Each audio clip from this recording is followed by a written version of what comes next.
Hi, welcome to session 179, the first one of 2022. This time, an introduction to Haggai and Zechariah. Hope your holidays, New Year's, and Christmas were good ones.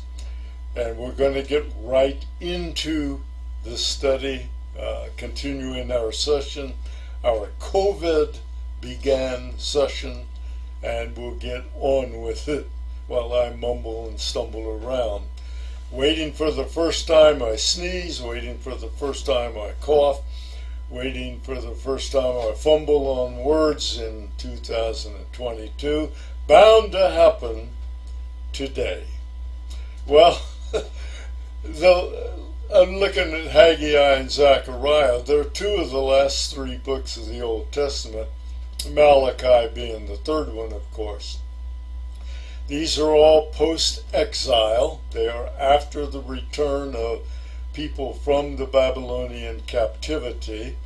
They are the only three post-exilic prophets who are written up in a book form in the Old Testament. They are in chronological order, by the way, which is unique among the books of the Old Testament. They're all jumbled up. The books of history of this session, for example, after the exile, go clear back to Ezra and Nehemiah in the history section, just after the beginning books of the Bible. So, what do we have? Well, we have one more thing that's not necessarily unique among these books, but something we don't think about, and that is the book that bears their name. They may not have written it. In each case, it's possible that there was someone else who wrote it, a disciple. They may have written part of it or all of it themselves. There may have been a disciple who wrote of their ministry and put it under their name.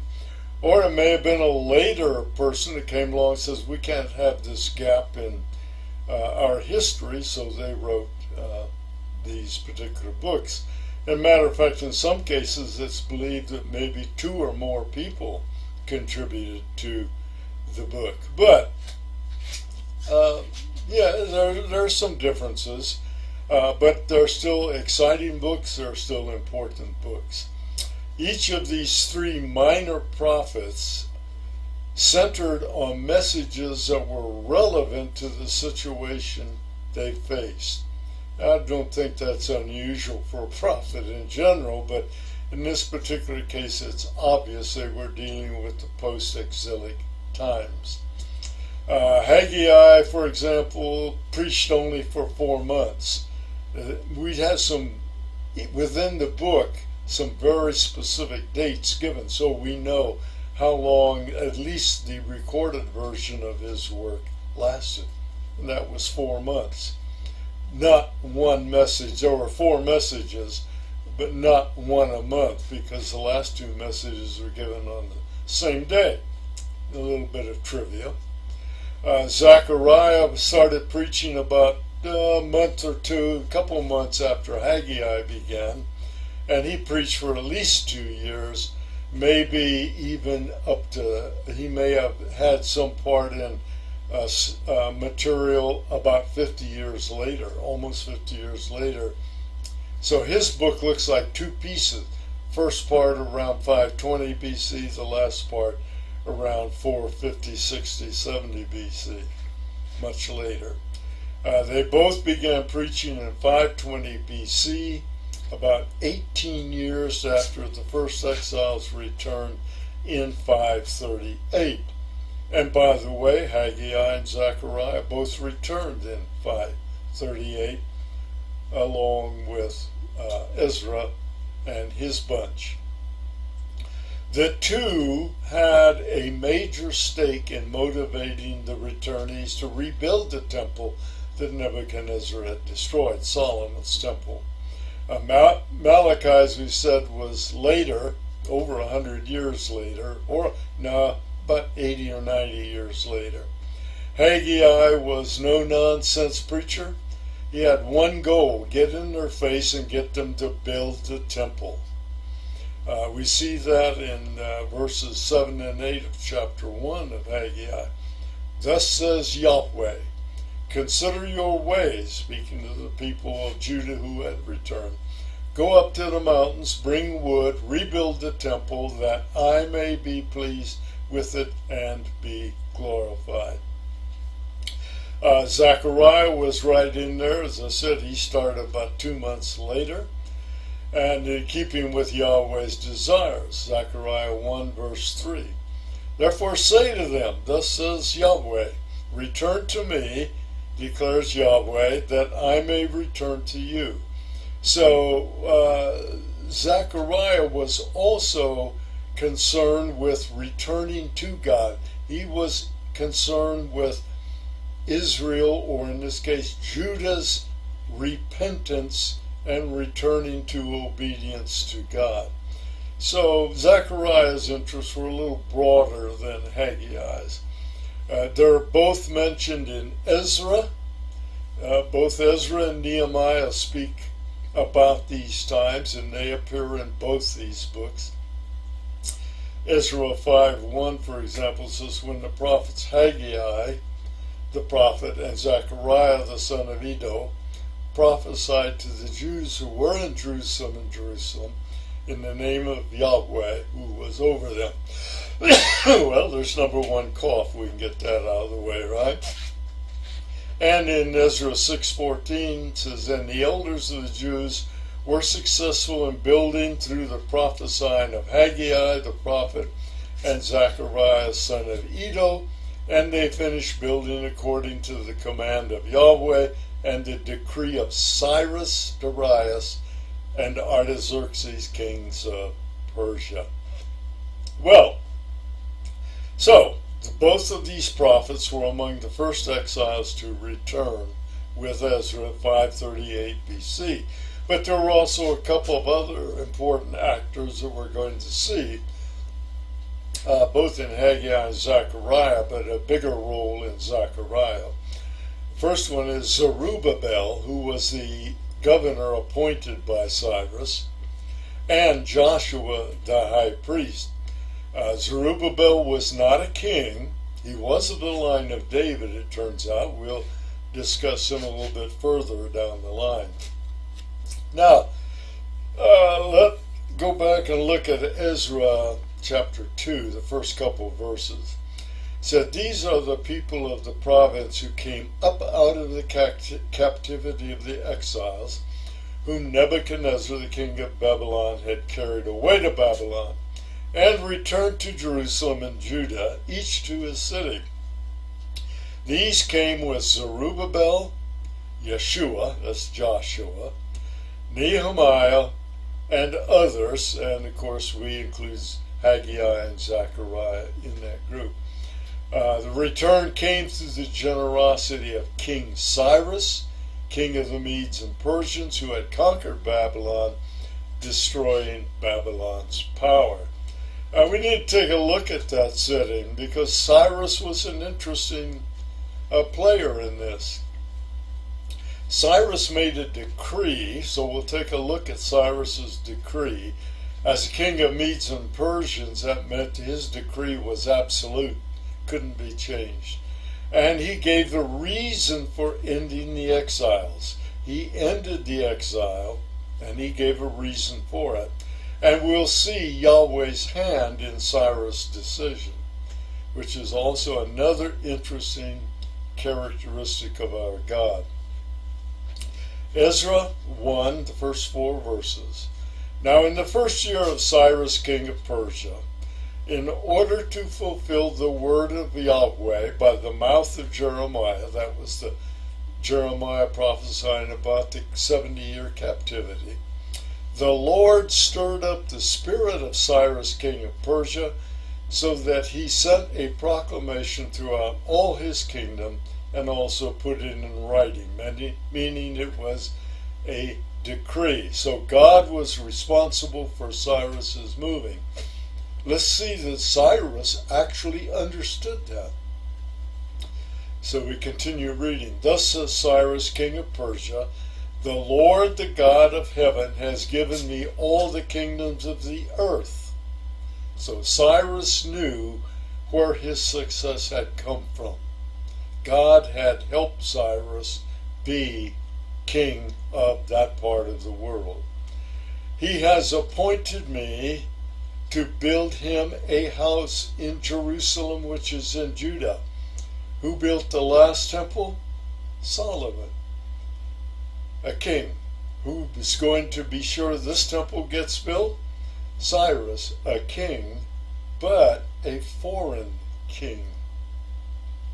Verse 3, whoever there is among you of all his people, may his God be with him. Let him go up to Jerusalem, which is in Judah, and rebuild the house of the Lord, the God of Israel. He is the God who is in Jerusalem. So Cyrus says, I'm releasing you people. The purpose for which I'm releasing you, go home, rebuild the temple. That was Cyrus' decree. And he continues, every survivor at whatever place he may live, let the men of that place, let those surrounding these returnees, support them with silver and gold, with goods and cattle, together with the free will offering for the house of God, which is in Jerusalem. So Cyrus knew a lot. God had stirred him up to do a lot.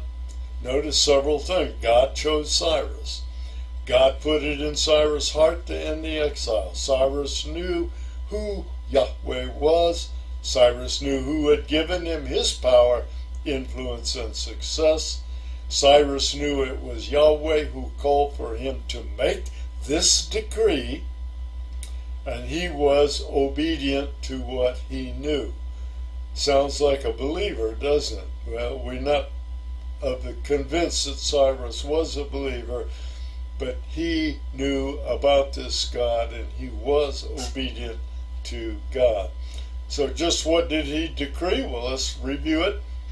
The purpose for the returnees was to rebuild the temple, pure and simple. In a sense, just as Solomon built the first temple, Cyrus was responsible for the second.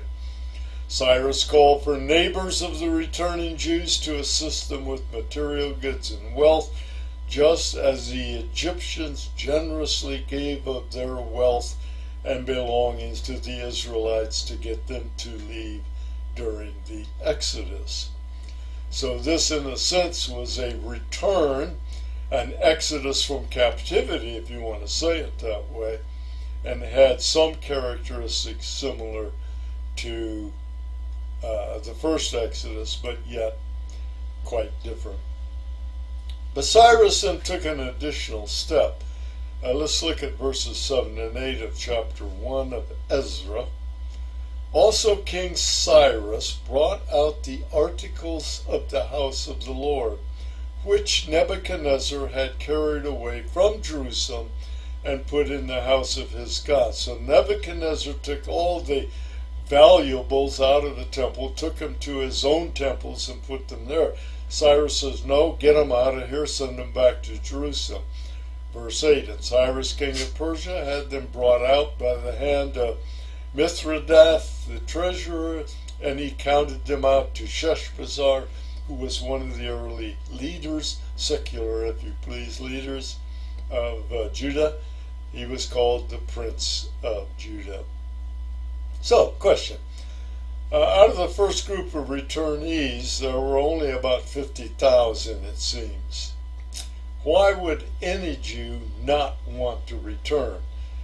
There were far more than 50,000 Jews in exile.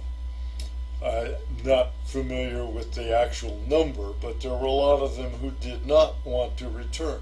Why wouldn't you want to return? Well, God told them to work toward the blessing of the cities in which they were exiled to, and they did. And over the years, 70 years, some of them became very successful business people, people of influence, people of power, people of wealth. didn't want to leave that, apparently.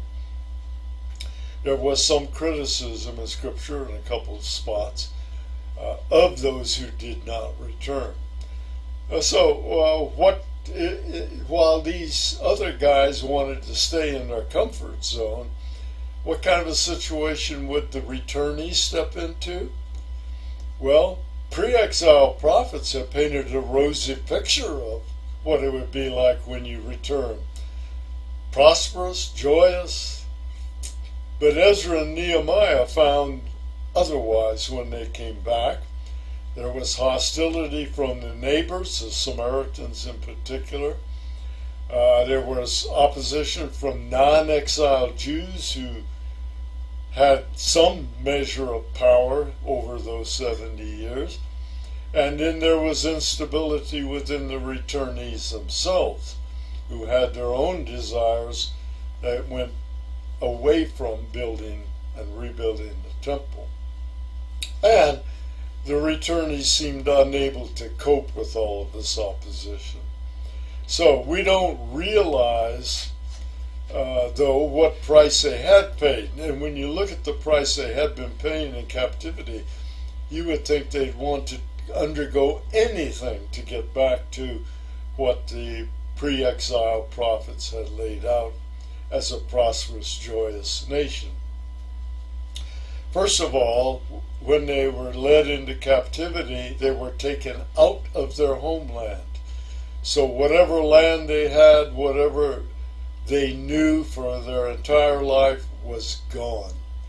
Their homeland, their temple, their worship had been devastated, destroyed even. They could not offer sacrifices, no temple.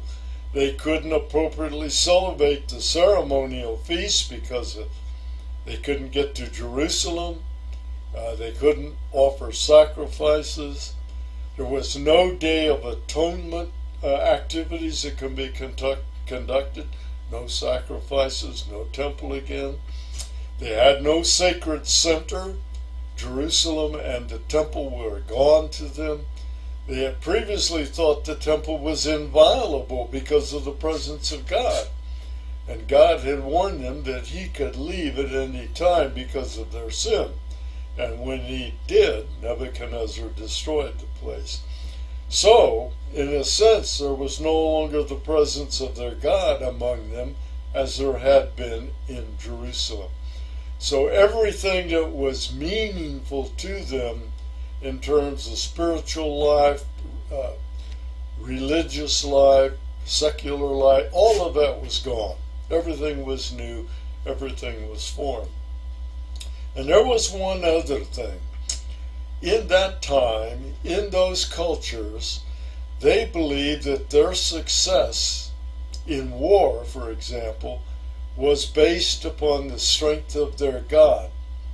Since Babylon destroyed Judah, the thought would have been that the gods of Babylon were stronger than Yahweh, the sort of my God can whip your God thing. We know that isn't true, but they may have bought into that also. That may have been also why some stayed in Babylon rather than returning, saying where there's a stronger God. Of course, it isn't true, because God, not only was he not defeated by the other gods, he actually used the other gods, the other nation, to accomplish his discipline. So he actually still was sovereign and in charge. Well, during the first couple of years when they returned to Jerusalem and Judah, they built an altar. Where did they build the altar? On the grounds where the old temple was. So they built the altar among the ruins of the old temple. Why did they do that? So that they could begin their sacrifices and reinstitute their ceremonial rites. It was a very natural thing for them to do. And during the first 2 years, the Foundations Temple, there's the first problem of words being backwards, right? The temple's foundation was laid. So Between 538 and 536, they got an altar and a foundation for a temple. But look at the results when that foundation of the temple was laid. This may have been why there was a 16-year lag before they restarted building again after the foundation was laid. Ezra 3 verse 8. Now in the second year of their coming to the house of God at Jerusalem, in the second month, Zerubbabel, the son of Shealtiel, and Yeshua, that's Joshua again, excuse me, the son of Josadak, and the rest of their brothers, the priests and Levites, and all who came from captivity to Jerusalem began the work. Now when the builders had laid the foundation for the temple, it's down in verse 10, for the temple of the Lord, the priests stood in their apparel with trumpets, and the Levites, the sons of Asaph, with cymbals to praise Yahweh as they laid the temple foundation. But then drop down to verse 12. Yet many of the priests and Levites and heads of fathers' households, this would have probably been the older people, the old men who had seen the first temple, wept with a loud voice when the foundation of this house was laid before their eyes. Well, why did they weep? Well, some of it was probably out of the joy of seeing the beginning of the rebuilding of the temple. But it's probably more likely that most of the weeping was because they had seen Solomon's temple before it was destroyed, and this new one was puny and inferior, at least in size. They couldn't see the temple, of course, but they could see the outlines that this ain't what it was. So again, what made it difficult to rebuild? Well, they had no city walls, right? Not at this time. They were without Yahweh's presence in the temple. There was no temple, so no Yahweh's presence formally. They seemed utterly defenseless. There was local oppositions from the Samaritans. Remember, they were the mixed breed of Jew and Gentile from the Gentiles of Syria brought in when they exiled Jews out to change the nature and flavor of the country. And the Samaritans had been running much of the land of Judah apparently for about 50 years. They didn't own it, but they ran it. And again, there were Jews who were never exiled, and so they would have had some opposition to the work of these new people. So the returnees were few in number. They had no defenses. They had no real commitment to bind them together. There was no glue of unity. There was no meaningful goal that they embraced outside of the started off saying, we got to rebuild the temple. That's Cyrus's decree. But there was no viable sense of the future. And if that were going to happen, Judah was not going to be a viable nation. Stick time out. Jerusalem, I want to ask you a question and have you think about it. Jerusalem was sacked in 586 BC, and the largest number of exiles left at that time. Ezra led the first group of exiles back from captivity in 538. 586 minus 538 is 58, not 70. How do you explain the fact that the gap in there is not 70 years? Well, there are a couple of ways to think about that. Let me give you one. The first exiles were taken to Babylon in either 609 or 605. I think probably 605. Shadrach, Meshach, Abednego, Daniel were in that bunch. And there was a second exile in 597, then the big one in 586. Well, if you go from 605 to 538, you've got more than 70 years. So if you want the 70-year gap, there's one way to explain it. From the first exiles to the first returnees, so it's more than 70 years. Well, let's go back to Haggai and Zechariah and quit worrying about the arithmetic of Don. So, what do we have? We've got a setting of despair, and in steps a guy we know virtually nothing about before or after, named Haggai. He arrived with the first returnees, we know that, in 538, but he only shows up on the scene as far as any records are concerned 18 years later. And again, Ezra 5:1 said, when the prophets Haggai the prophet, and Zechariah the son of Iddo prophesied to the Jews who were in Judah and Jerusalem in the name of the God of Israel who is over them. So, for 18 years we didn't hear of Haggai. We didn't know anything about him except he was listed among those who returned. His name probably means festival, as in feast or fun time, whatever. The book records only 4 sermons that Haggai gave, 4 messages, and he gave them in a period of 4 months. There's some very precise dates given in Haggai, so we know what he did. But he didn't do one a month, in case you're wondering. His last 2 he did on the same day. Then, after 4 months, he drops out of sight again, as far as the records are concerned. Zechariah, however, is a little bit different. He stepped in and began his ministry between Haggai's second and his third messages, 2 months after Haggai began. We know a bit more of Zechariah. We know, for example, that one night Zechariah had 8 visions. Can you imagine that? 8 different visions in one night? Think of whether you've ever had 8 dreams in one night. Well, he ministered, Zechariah did, for at least 2 years that we know of. And because of the nature of his book, which looks like it's written in 2 halves, he may have even ministered as late as about 465 or 470. Quite a ways down the line. The 2, Haggai and Zechariah, were different men, but together they were responsible for the restart of the temple construction in 520 BC, as I said, 18 years after the first arrivals, and its completion 5 years later in 515 BC. By the way, something we'll look at later, just figure the gap between 586 and 515.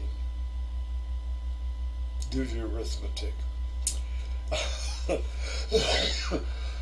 Excuse me. In both the Old and New Testament, there is mention of something called the times of the Gentiles. That's an issue here as well. It's a time that the Gentiles are said to have trampled upon Jerusalem, meaning that the Gentiles in some sense had been in control of Jerusalem for an entire long period of time. What period of time? Well, it probably was started and was considered to have started when Nebuchadnezzar sacked Jerusalem in 586 BC. And it will end, apparently, from some clues in Revelation, it will apparently end when Jesus returns and begins the millennial kingdom. So it's been going on for a couple thousand years, headed for 3,000 years, and still ain't coming yet, hasn't ended yet. Haggai, as we said, was an in-your-face, pragmatic man whose primary goal was singular: finish rebuilding the temple. And again, we saw that in Haggai 1:78, where Yahweh told him, consider your ways, go up to the mountain, bring the word, and rebuild the temple that I may be pleased and glorified. So God says, I need to be pleased. I need to have a good emotion about this. I need to be pleased with it, and I need to be glorified by its very existence. So Haggai seemed to have a firm belief, notice that since you were building it because Yahweh has ordered it built, that work, service is the same as worship. You want to worship God, provide service to the kingdom. As such, many believe Haggai laid the early foundation for New Testament Judaism. I don't think there's any way to prove that, but because of what Haggai did and said, many people feel he had that effect. So, as far as I'm concerned, neither here nor there. So, at some point, Haggai and Zechariah began to deal with returnees who had a series of problems. They refused to rebuild the temple, even though they were commanded to, after laying the foundation at stump. They built their houses, of course, and took care of their physical needs, or tried to, but they did not touch the temple for 16 years. They had an inadequate concern for the things of God, rather obviously.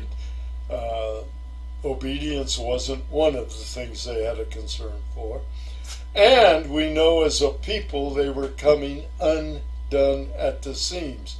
And that would not bode well for Judah becoming a nation who is viable in the world. So, what are our takeaways? Well, just several, pretty straightforward. God is sovereign over creation. He can move whomever he wishes for whatever purpose he wishes. Cyrus being one example. When God commands that some job be done, he will see to it that whatever is needed will be provided. That's one part of Cyrus's decree also. What God says will come about will indeed come about. Well, so what does that mean to us personally today? When God calls you to a task, when God calls me to a task, let's get her done. Well, in the next session, we're going to examine the first message from Haggai, his first effort begun in a specific day at a specific time in 520 BC. We're looking forward to a fantastic start to the new year. You probably will find many things new that you didn't think about or haven't reasoned with in both Haggai and Zechariah. Particularly Zechariah is one of my very favorite Old Testament books. It has some beautiful pictures, some terrific history, and some great information for us. It will touch your hearts. It will cause you to rethink your attitude about God's work.